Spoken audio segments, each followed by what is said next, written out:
ناظرین، میں ہوں محمد عمران۔ آج کا ہمارا ٹاپک ہے کیا انسان کی تخلیق کا مقصد محض عبادت خداوندی ہے؟ ہماری اکثریت اور میجورٹی اس مغالطے کا شکار ہے کہ انسان کو محض اور خالصتاً اللہ رب العزت کی عبادت کے لیے پیدا کیا گیا ہے،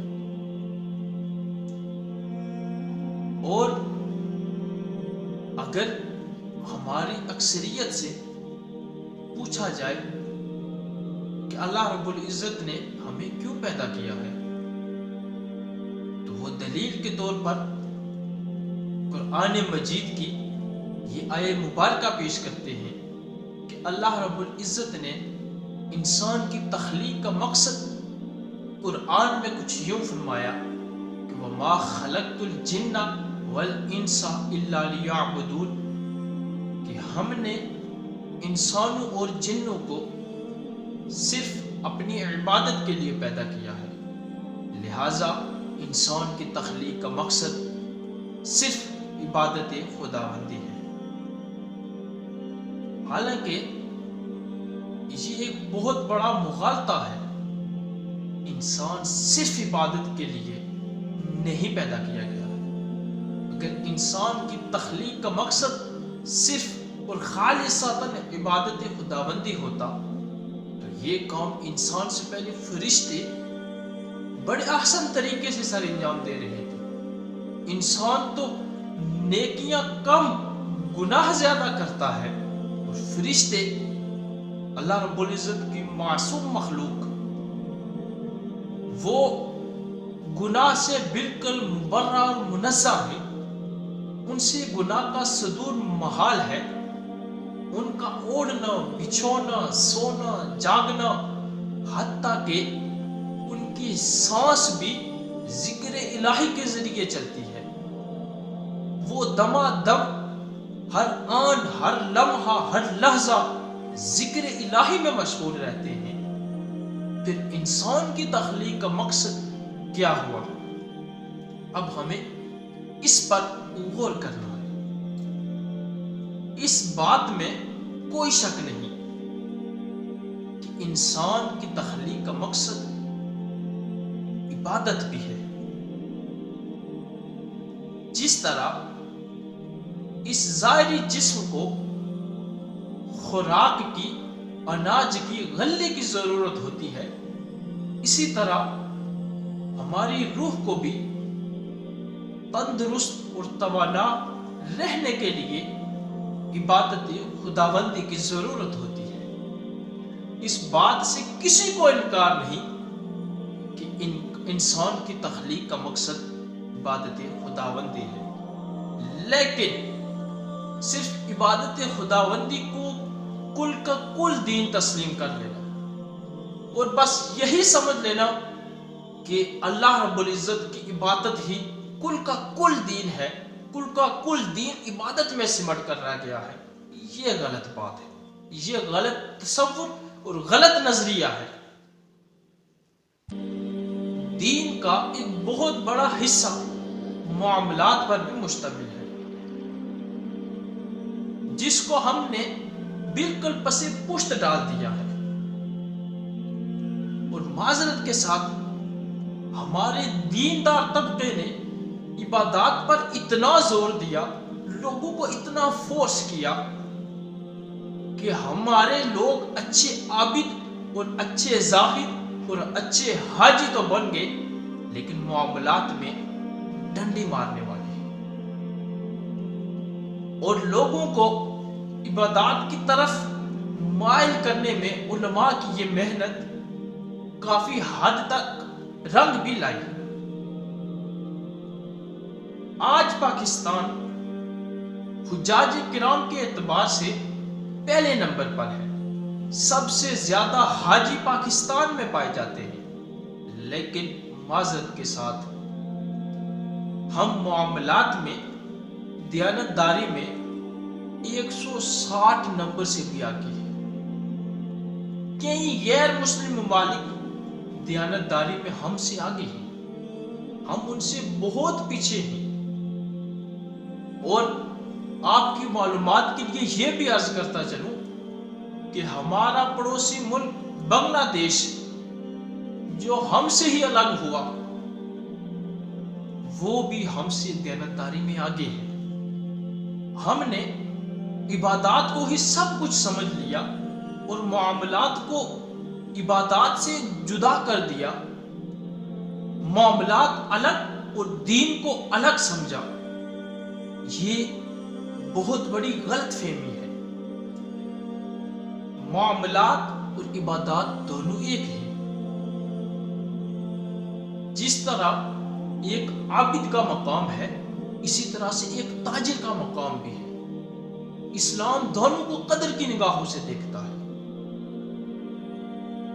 ایک سچا، اچھا اور ایماندار تاجر وہ کل انبیاء، صدیقین اور شہداء کے ساتھ ہوگا۔ ہاتھ سے کما کر کھانے والا اللہ رب العزت کا دوست ہے، اور یہ ساری چیزیں معاملات میں آتی ہیں۔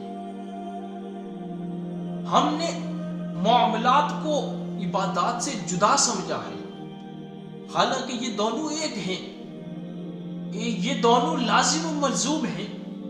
اگر ایک اچھا تاجر وہ ایمانداری کے ساتھ خرید و فروخت کرتا ہے، وہ اچھی چیزیں لوگوں کو فروخت کرتا ہے، یہ قوم بھی اس کا عبادت میں شمار ہے۔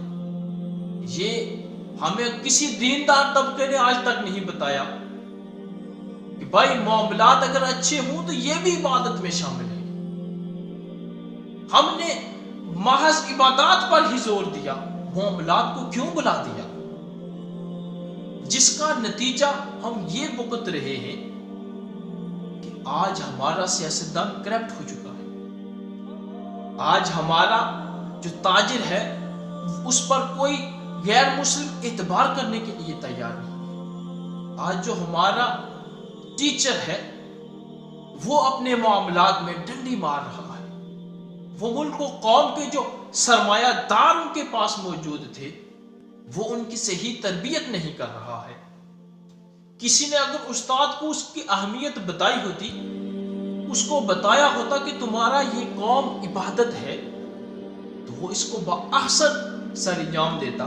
جس طرح سے وہ نماز کو اہمیت دیتا، اسی طرح وہ اپنے پیشے کو بھی اہمیت دیتا، حالانکہ اس کو یہ بات کسی نے بتائی ہی نہیں ہے۔ ہم اچھے عابد تو ہیں، لیکن ہم ایک اچھے بیٹے نہیں ہیں، ہم ایک اچھے والد نہیں ہیں، ہم ایک اچھے پڑوسی نہیں ہیں، ہم ایک اچھے خاوند نہیں ہیں۔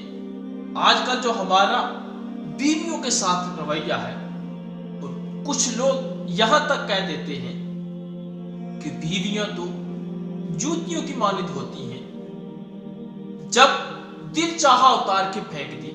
بھائی کسی نے اس کو بتایا ہی نہیں کہ ایک جو بیوی ہوتی ہے یہ تمہاری سب سے بڑی رازدان ہوتی ہے، یہ جنت میں بھی تمہاری رفیقہ ہوگی، یہ جنت میں بھی تمہاری ساتھی ہوگی۔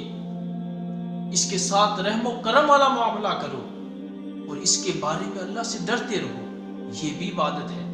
کیونکہ جو بھی رب کا حکم تم بجا لاتے ہو یہ تمام تو عبادات میں شامل ہے۔ یہ بات تو کسی نے ہمیں بتائی ہی نہیں۔ ہمارے پڑوسیوں کے ساتھ جو رویہ ہے، ہمارے پڑوسی ہماری شرارتوں سے محفوظ نہیں ہیں۔ الاقرب فالاقرب، یہ کسی نے تو ہمیں بتایا ہی نہیں کہ ہماری صلہ رحمی، ہماری اچھائی، ہمارے صدقات، ہمارے خیرات، ہماری شفقت، ہماری محبت کا سب سے زیادہ حقدار تو ہمارے قریبی ہیں۔ ہمارے ان کے ساتھ معاملات، ہم اس پر تو ہم نالا ہیں کہ آج جب تک ہم کسی پڑوسی کو تکلیف نہ دے لیں ہمارے دل کو سکون ہی نہیں آتا۔ یہ بھائی معاملات میں چیزیں آتی ہیں، ان پر غور کرو، ان کے بارے میں بھی سوال ہوگا۔ محض عبادت کے بارے میں نہیں تم سے پوچھا جائے گا کہ نمازیں پوری ہیں بتاؤ، زکاتیں پوری ہیں، صدقات پورے ہیں، کیا حج پورے کر کے آئے ہو، روزے پورے رکھے آئے ہو؟ بس سوال یہاں تک ختم نہیں ہوتا۔ پڑوسیوں کے بارے میں بھی پوچھا جائے گا. یہ معاملات میں آتا ہے. ہمیں ان کے بارے میں بھی جو سوالات ہوں گے ان کے جواب دینے کے لیے تیار رہنا ہوگا, تبھی ہم فلاح پا سکیں گے. ہمیں جس طرح سے عبادات کو دیکھ رہے ہیں اسی طرح سے معاملات کو بھی دیکھنا ہوگا.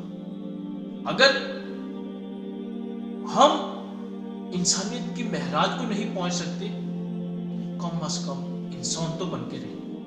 اور ایک اچھا انسان وہ ہے جس کی شرارتوں سے لوگ محفوظ رہیں. اور انسانیت کی معراج اور انسانیت کا عروج یہ ہے کہ انسان دوسروں کو فائدہ دینے لگ جائے. حضور صلی اللہ علیہ وسلم نے ارشاد فرمایا, خیر الناس من ینفع الناس, ان میں سے بہتر وہ ہے جو لوگوں کے لیے فائدے مند ہے.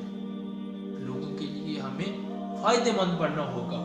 ہمیں ایک اچھا نمازی, حاجی اور روزے دار ہونے کے ساتھ ساتھ ایک اچھا عامل اور ایک اچھا معاملہ کار اور ایک اچھا سلوکدار بننا ہوگا. اللہ رب العزت ہمیں عبادات اور معاملات کو ساتھ ساتھ لے کر چلنے کی توفیق عطا فرمائے. وسلام.